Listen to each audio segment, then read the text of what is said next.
In this budget, the government is expected, right, to have a lot of giveaways. Our question is, why is the government trying to give away now when it should have actually been giving away long ago? And it's clearly aimed at an election.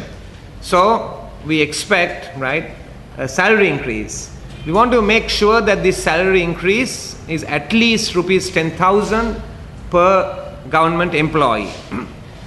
People today may have jobs, but they don't have incomes. It's not only about public servants who don't have proper incomes, right? Even people in the other sectors are suffering. The vast number of people who work in this country work in the private sector, and therefore even they are finding it hard, particularly to make ends meet. The problem with the public sector is not only about salary increases, it's about the dignity of the public servant. The public service has been destroyed by this government.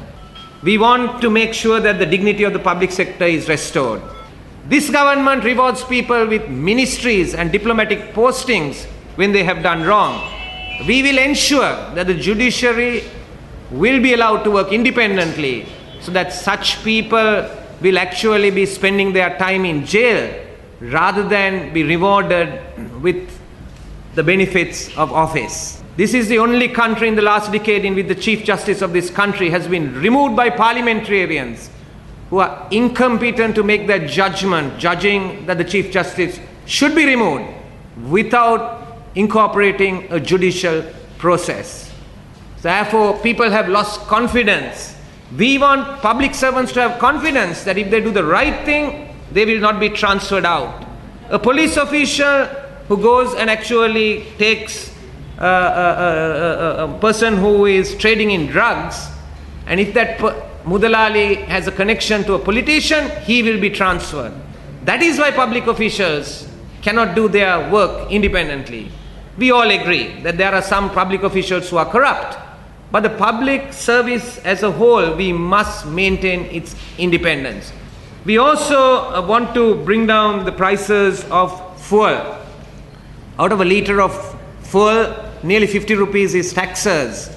We know that we can reduce that. We want to introduce a formula for fuel so that it is linked to international prices, so the public know when the prices go up and the prices go down. If we were to apply our formula today, the price of a litre of petrol will come down by nearly rupees 50 and diesel by rupees 15. It's a substantial decrease, and when those prices come down, the cost of living comes down, because everything else that is transported comes down.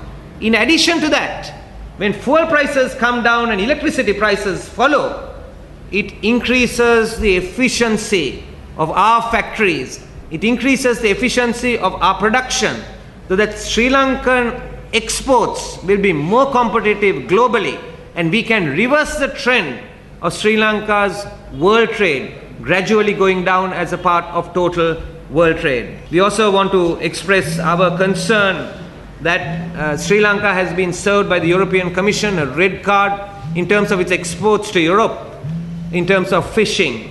Sri Lanka is the second largest exporter to Europe in terms of fishing. We export nearly 75 million euros of fish. In 2012, Sri Lanka was issued, along with 4 other countries, with a yellow card.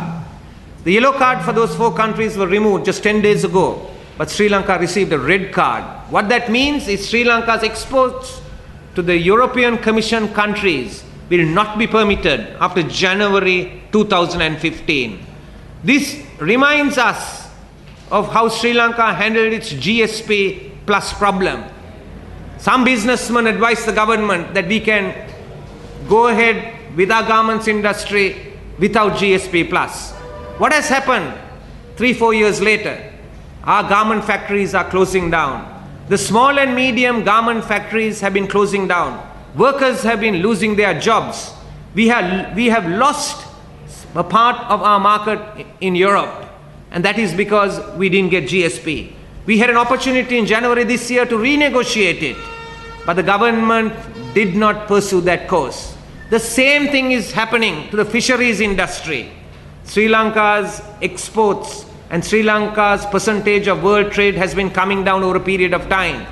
the illegal, if I can call it, fishing is alleged to be done by Chinese vessels flying under the Sri Lankan flag. This is a serious allegation that is being made, right? And people tend to think, particularly our businessmen and the communities living on the coastal belt, that Sri Lanka has willingly accepted a red ticket, right, because of these unscrupulous fishing methods that are going on. And these are tied to basically political interest.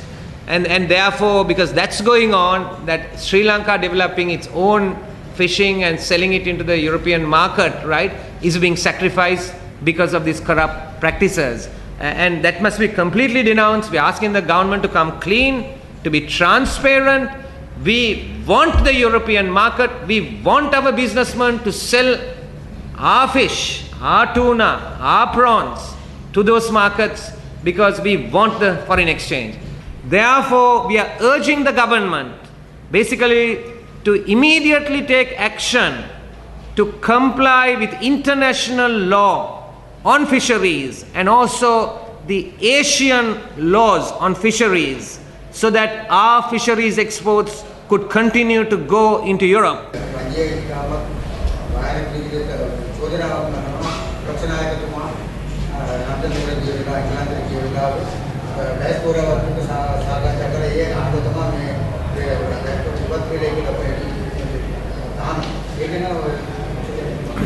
සම්පූර්ණ බ්‍රෝඩුවක් සම්පූර්ණ මඩ ප්‍රචාරයක් විපක්ෂ නායකතුමා London නුවර මුණ ගැසුනේ එක්සත් ජාතික පක්ෂයේ ශාඛාව මුණ ගැසුනේ අපි ඒ පින්තූරේ පෙන්නලා ඒ පින්තූරේ ඉන්න අයව එක් එක් පුද්ගලයව හඳුන්වලා දෙන්න ලෑස්ති අපිට නැහැ ප්‍රභාකරන්ගේ උපනායකතුමාවත් ප්‍රභාකරන් මැරුණාට පස්සේ ප්‍රභාකරන් වෙනුවෙන් ජාත්‍යන්තර හිටපු නායකතුමා කරුණාම්මන් කේපී වගේ අය රජයේ එක්ක සිටින්නේ අද හරිද ඉතින් අපිට ඒ ලේබලේ අලවන්න හදන්න එපා ඔය ලේබලේ ගහලා තමයි රජය හදන්නේ මේ වෙන ගමනක් යන්න හරිද යුරෝපයේ උසාවියෙන් හරිද කොටි තහනම ඉවත් කරනකොට හරිද ඒක සම්බන්ධ කරනවා විපක්ෂතුමාගේ ගමනකට මොකක්ද මේ විහිළුව හිතනවද මේ කුඩා රටක විපක්ෂ නායකතුමෙක්ගේ ගමනකට ඒව සම්බන්ධ කරන්න පුළුවන් කියලා මම මෙතන කියනවා අපි ආණ්ඩුව පිහිටපුවාම ජනවාරි මාසයේදී අපි යුරෝපයේ උසාවියට ගිහිල්ලා ඒ තහනම නැවත දාන්න කියලා අපි ක්‍රියා කරනවා නීති දෙපාර්තමේන්තුව හරහා ඡන්දයකට එනකොට ක්‍රම දෙකයි තියෙන්නේ ඡන්දයකට එනකොට එක්කෝ මිනිස්සුන්ව බියවද්දලා ඡන්දය ගන්න ඕනේ නැත්තම් හොඳ අනාගතයක් පෙන්නලා ඡන්දය ගන්න ඕනේ අනාගතයක් පෙන්වන්න බැරි නිසා සුබ අනාගතයේ අසුබ වෙලා තියෙන නිසා මොනවද හදන්නේ බියවද්දලා ඡන්ද ගන්න හදන්නේ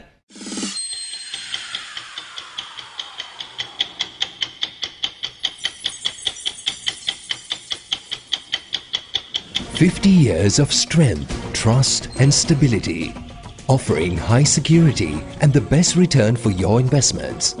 Licensed by the Monetary Board of Sri Lanka and serving you with 5 decades of trusted excellence.